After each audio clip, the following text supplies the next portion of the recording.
On North Korea, the Secretary and Foreign Minister talked through upcoming plans to convene the United Nations Commanding Sending States meeting in January.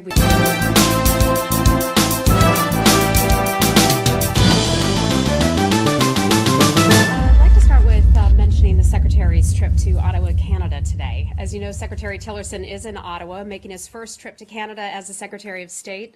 Secretary Tillerson is joined on this first trip by Principal Deputy Assistant Secretary Paco Palmieri. Many of you know him, and they were welcomed by Ambassador Kelly Craft. While in Ottawa, the Secretary is meeting with Foreign Minister Freeland and several other senior Canadian officials as part of our ongoing and close relationship between our two countries. During the meetings, they discussed a range of issues, including mutual prosperity, defense and security, and our shared concerns on global issues, including North Korea and the ongoing situation in Ukraine. Now, U.S. Secretary of State Rex Tillerson says talks with North Korea will not be possible unless the regime shows it's ready to talk. Speaking in Ottawa after a meeting with the Canadian Foreign Minister, Tillerson said the pressure campaign on North Korea will continue until the regime is willing to give up its nuclear weapons and allow verification as such.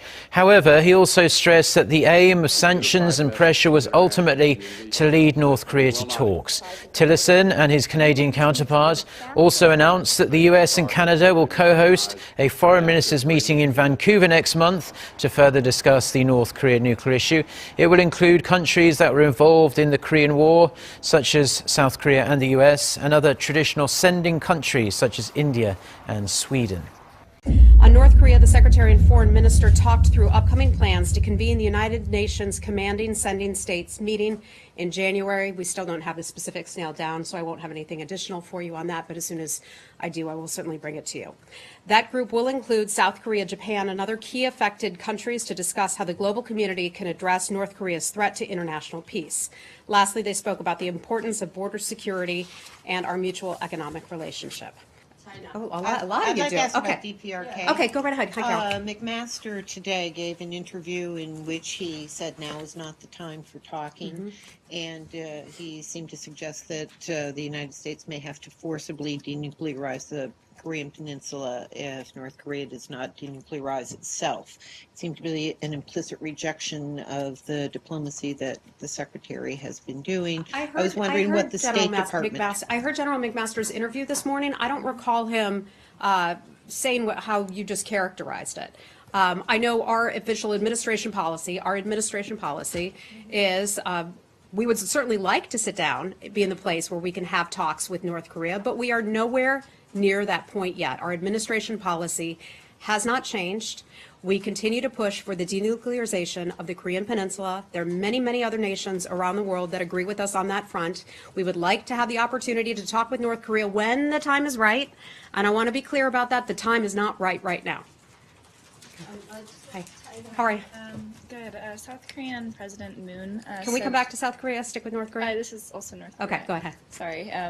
They said that the U.S. and ROK are considering postponing military exercises until after the Winter Olympics.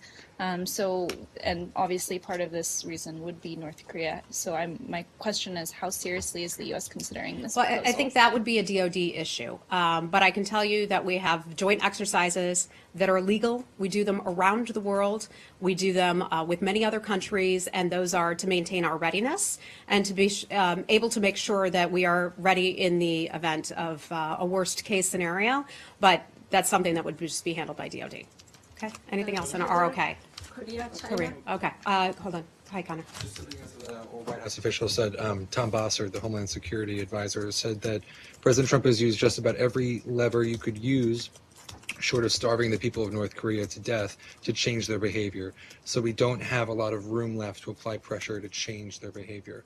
If that is the case, how much more room do you have then, and how can you achieve results with this peaceful pressure campaign? Yeah. Especially, again, as you say, now is not the right time to meet, but H.R. McMaster also said recently that we're running out of time. Yeah. So, look, diplomacy is what we do in this building, and that's not going to change. We will continue to push ahead with the peaceful pressure campaign, the maximum pressure campaign. Every day we're speaking with other countries about having those countries do more to try to stem the tide of money going into North Korea. So that hasn't changed. We're pushing ahead. We had some good news come out of Thailand.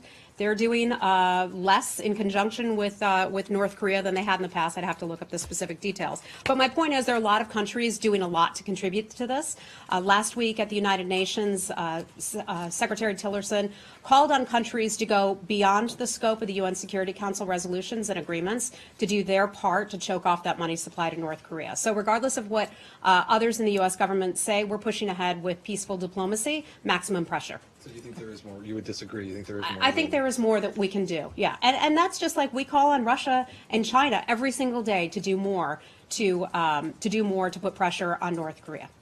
Anything else on North Can I Korea? follow up Hi. on that? Yeah, So sure. Bossert was talking specifically about the cyber attack. Oh, he was, okay. And so I did not see his comments. no, I've that's read fine. a couple of them, but I'm just trying to. So, the pressure campaign, is that just targeting North Korea for its nuclear program and its missile activity, or is it also trying to, tamp down on them for what they're doing in the cyber sphere as well? if it is with regard to cyber, I'm not familiar with that. One of the things we focus on here in that building, and cyber I think would be handled out of DHS or Department of Justice, perhaps even DOD. But we focus here on the money that goes into North Korea that North Korea then ends up using to fund its illegal nuclear and ballistic missile programs. So that's what we stay focused on. The State Department won't be involved in any unilateral consequence. What I said is I'm just not familiar with that part of it. I just have to refer you to DHS at this point. If we have anything more, an angle that the State Department is specifically involved with, I'll certainly let you know. Okay? DPRK. Yeah. Okay. and on that- Jenny, hi. Thank you. And as you already know that 5 Chinese combat airplanes flew over in the South Korea's air defense identification zones. How do you comment on this? I'm sorry, tell me. 5 Chinese combat airplanes flew over in South Korean air defense identification zone.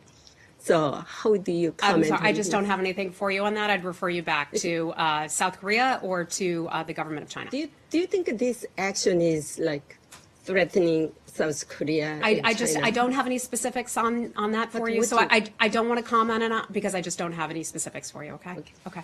Hey, how are you? Yeah. For just a second longer. Wait, Afghanistan? North Korea. Oh, North Korea, okay, Yeah. sure. Secretary Tillerson pretty much signaled a willingness to have talks with North Korea recently, saying as much, as, hey, you want to talk about weather? Let's talk about weather. I wanted to ask if you reached out to the North Koreans directly via diplomatic channels, either in New York or someplace else, to suggest having talks other than making those public, announcements. First, let me tell you, our U.S. government policy has not changed. We are not going to be sitting down for talks with North Korea at this time. They're showing no interest. They're showing no willingness to sit down and have conversations with the U.S. government. In terms of your question about whether or not any U.S. government official or representative sat down and had a talk with North Korea while at the United Nations, the answer is absolutely no. The Secretary did address publicly the North Korean permanent representative, and he said to him, among other things, any notion that the source of tensions on the peninsula are the fault of one party, because some have blamed the United States for the deplorable conditions in North Korea.